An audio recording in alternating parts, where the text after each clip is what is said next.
Welcome to the Slow Living Collective podcast. I'm Amy, wife, mother of two, and a homemaker by choice.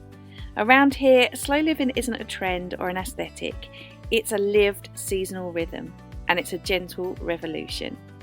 In these episodes, I share reflections on living at a human pace, tending to our small home, growing food on a balcony and at the allotment, and finding joy in the ordinary days.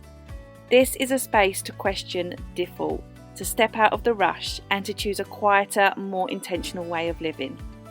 If you're ready to join the unhurried revolution, then you're in the right place. Hey everyone, and welcome back to the Slow Living Collective podcast. I'm Amy, and today we are diving into living small. And not as an idea or a trend, not like tiny homes or anything like that, just smaller than average homes, starter homes maybe, things like that. And I want to dive into it as a very real and very ordinary way of living that a lot of people find themselves in, sometimes by choice and sometimes simply because that's what life has offered. And so I live in a small home. Just to set the scene, I live in a 650 square foot split level flat. The average for the UK to live in, I think, is about 1,000 feet to 1,200 feet. So smaller than an average home. I don't have a garden. I have a balcony, and where I live is enough. It is enough for me. I am more than happy here. Now, we purchased this home 9 years ago, and I'll be honest, when we first purchased it, it was just for the two of us. We didn't know we'd have two kids because we never thought we'd have two kids. We always said we only wanted one. And then somebody, me, decided actually I think I'd like a second. And my husband, being the amenable man that he is, was like, sure, let's do that then. And yeah, so I guess I always thought that we would move at some point. And then it kind of became abundantly clear to me, I think it was like during lockdown, that I didn't want to move from here. And I hadn't had my second child at that point. But yeah, I love my home. I love it. I wouldn't want to move. It was funny. I was like scrolling like Instagram, and like sometimes you see those adverts for like you can like win a house, and there was one. I don't know. It was like it wasn't that far from where I live, and I'm not that I ever into things like that, but it got me thinking. It got me thinking like, if I won that, I wouldn't want to move from my house like this. I can't even remember, but it was probably like a 6-bedroom house. Like it was a nice house. You know the ones I mean. And I just was looking at it, and it's so funny because I was like, I wouldn't want to move from where I live. And I just don't think that's the norm in today's world. So my thought was like, I would rent that out. Like this 6-bedroom house, like I don't want to live in it. I'd rent that out because I want to stay in my 2-bedroom split level flat. I'm happy here. I don't want to move. But it's interesting. Yeah, like I said, when we purchased this place, we always thought we would move one day, but we just we're just really settled and really happy here. And it's interesting because I think it's one of the things I get asked about the most, in addition to home educating. And I think it comes from a place of curiosity because we're always sort of taught as we grow up that you just reach for the next bigger, better thing, and that's like a status thing actually, that when you'll buy your first home, and then when you outgrow it and when you can afford to, you will move to your next home. But what happens when you decide, but I don't want to move? Or you find yourself in a situation, which I've seen lots of people talking about as well, that you realise that actually that move is not going to happen because financially in this economy it's just not viable. And these are things that I've thought about before because, we have thought about moving before, and we've looked around, and, we've had a look in the local area on Rightmove and been like, oh, that'd be nice, that'd be nice. But actually, we've always come back to, but actually, we're quite happy here. And if we move, while yes, it would be affordable, it would significantly diminish the kind of life we want for ourselves, and having a little bit more freedom in our finances. We haven't always had freedom in our finances, and I'm not suggesting that we have massive freedom in our finances, but what's important to us is being able to do things. If we moved, the area we live in Hertfordshire, which is pretty expensive anyway. If we sold our place and moved to, let's say, the natural upgrade would be a 3-bedroom house, because we live in a 2-bedroom flat. So we could move to a 2-bedroom house, I guess, but it wouldn't really solve the most common question that I get is what will happen when the children grow up, which I'm going to come to. So yeah, the natural upgrade would be to a 3-bedroom house. We're talking about an additional £150,000 minimum on my mortgage. And, we've discussed it before, and we always come to the same conclusion, like, we're happy here.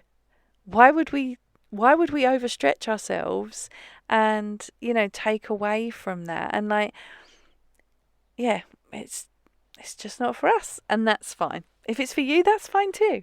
That is fine too. But yeah, it's interesting. I did say I'd come back to the thing about the children. That is a common question I get, because if you don't know, I have 2 children. I have a boy and a girl. So a common question, understandably so, is that, what will happen when they grow up and they want their own space.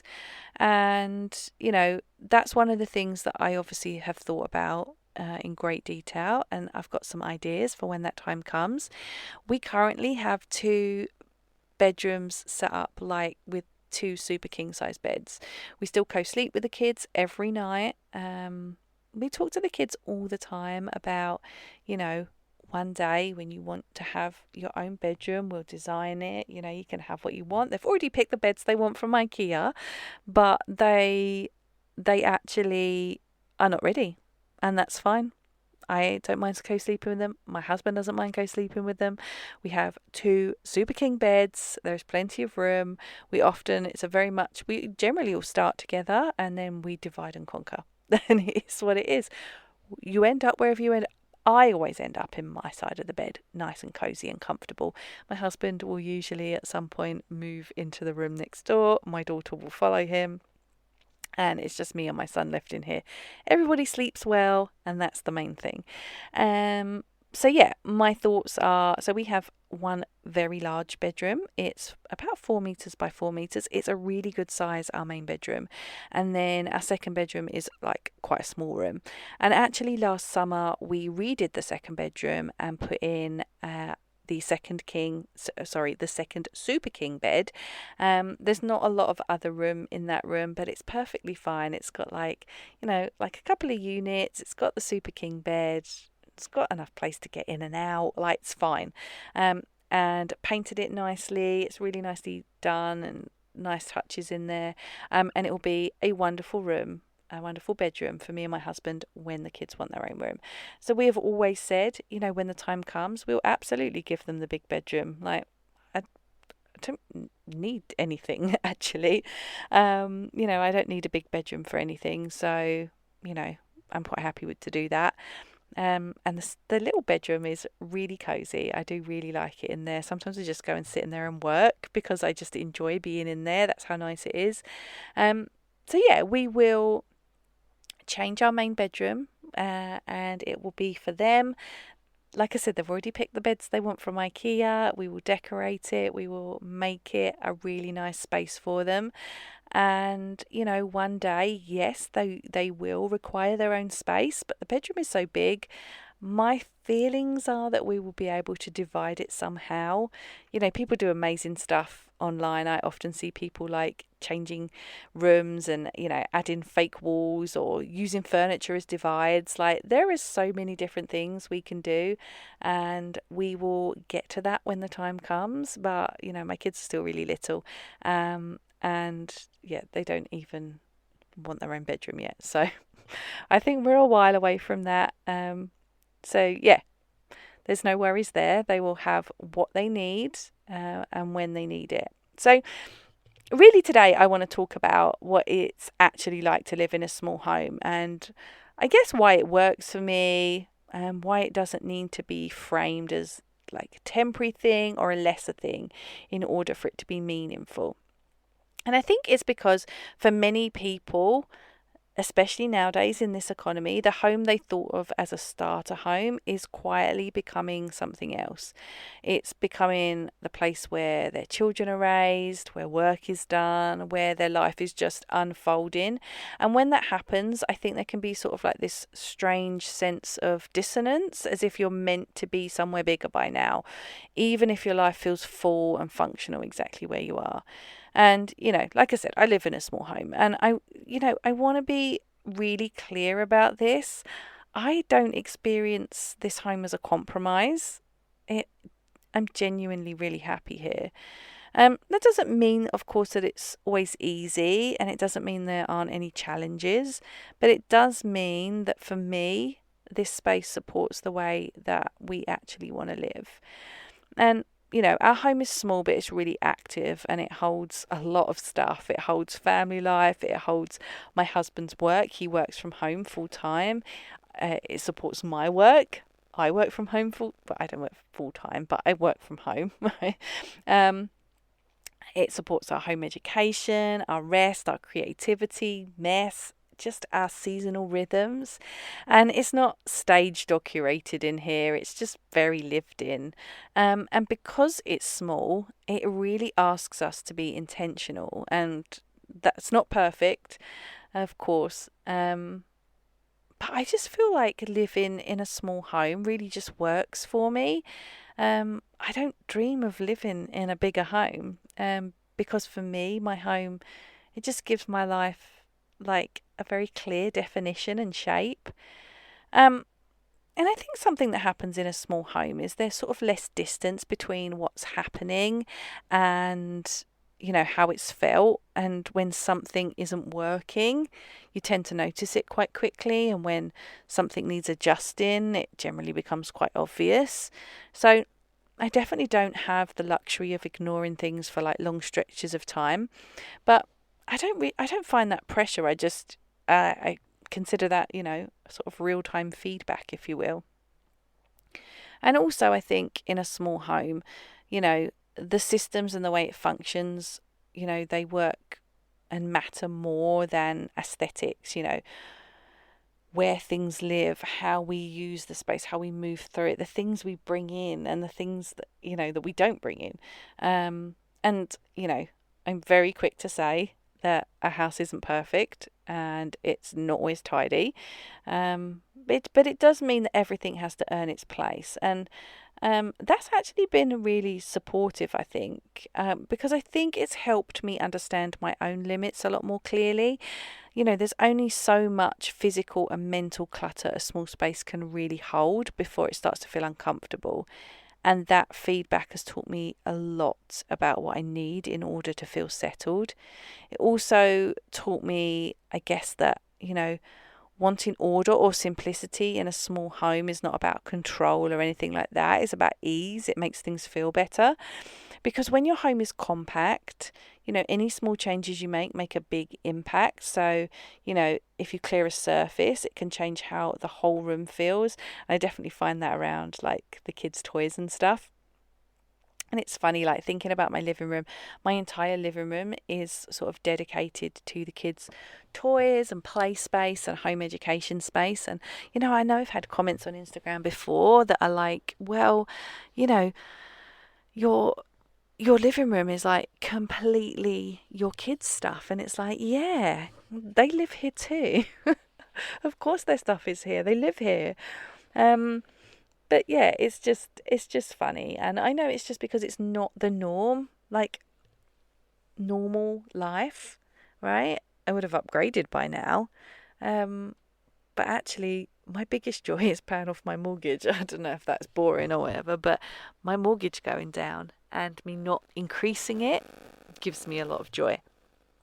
So I think I think one of the hardest parts about living small culturally is the story that we're told about progress and progression in general. That there's assumption that moving into a bigger home is a natural marker of success, and that staying small must mean that you're stuck or you're waiting or you're falling behind. And I think sometimes that narrative can quickly erode your contentment, even when your life is actually working. And so I definitely have felt that from other people.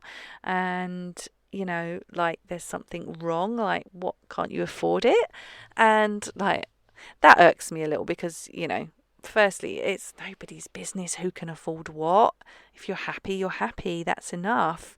But like I said, for me, it really comes down to where do we want to spend our money? What do we want our life to look like?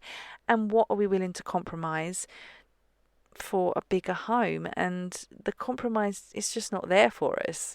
Not when we're happy. It's not perfect. Sometimes I think, do you know what? If that room was a bit bigger, or if that wasn't in the way, I can measure something and I'm like, of course it's this piece of furniture is 1 centimetre too big. Of course it is. But you get on with it. It could be the same in a house, right? So I think, for us, living small, obviously means living closer together, not just physically, but relationally as well. We are more aware of each other's rhythms. We negotiate our space and our noise and our rest in real time. And that requires communication and some patience and some flexibility. But I also think it also feeds into creating a good connection as well. And, another question I've had before is like, well, what about, if you need space and you can't get away from each other? Like, I never have a problem finding a space if I want to be by myself. The kids are usually downstairs. At this current point in our life, the kids are usually playing downstairs. So as long as there is a parent down there with them, that is fine. And the other parent can be off doing whatever they so wish. They might be in the bedroom recording a podcast episode, right? They could be in the other bedroom reading. They could be in the bath. Or, actually you can even be downstairs. I spend a lot of my time home educating and, being with them, of course. And sometimes they are deep in play in the living room and I am, in my kitchen, which is right off my living room. It's like not open plan, but semi-open plan. We have a full-sized wall height-wise that runs 3/4 of the room. So the end part is open plan. So just round the other side of a wall, essentially. I spend a lot of time in my kitchen and I spend a lot of time, baking and making stuff. And so, actually that is another space. And I always feel like if the kids are like tearing up the living room and in the middle of a really good game, there's always space for me. I always have a chair. Me and my husband actually, we say we have a sofa and then we have 2 individual armchairs. And so we have our chairs. And the kids sit in them all the time, of course. But we do we do have a space to sit down. It's because they'll, pull all the cushions off the sofa or, be playing on there or whatever. But there's always space for us to sit down. You can be, just around the corner in the kitchen, and that can sometimes be enough space. Like, I don't get what more I would need. I am not, I'm just a normal human-sized person. Like, I don't take up that much space. And so I think, I actually think that question is, a non-negotiable. I have never, we've lived as a family of 4 for almost 5 years, and I have never ever felt that there is no space to go to if I needed it. I could always find space. Always. Complete non-question. But yeah, I think living small has also asked us to be responsive to each other rather than retreating into sort of our own separate worlds. And I think almost as well has deepened sort of our sense of a shared life that we have together here. And I think it's worth saying that living small doesn't mean wanting less from life. It just means wanting things to fit in a certain way, like our energy, our resources, the season we're in, and why a bigger home might suit someone else better, and that's fine.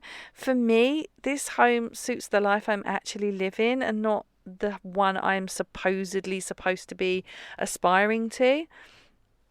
And if you're listening to this from a home that you once thought would just be a temporary home, maybe it's a flat, a small house, a place that doesn't quite match the picture you had in your head, I want you to know this, that you are not failing if this is where your life is unfolding, because a starter home is a real home.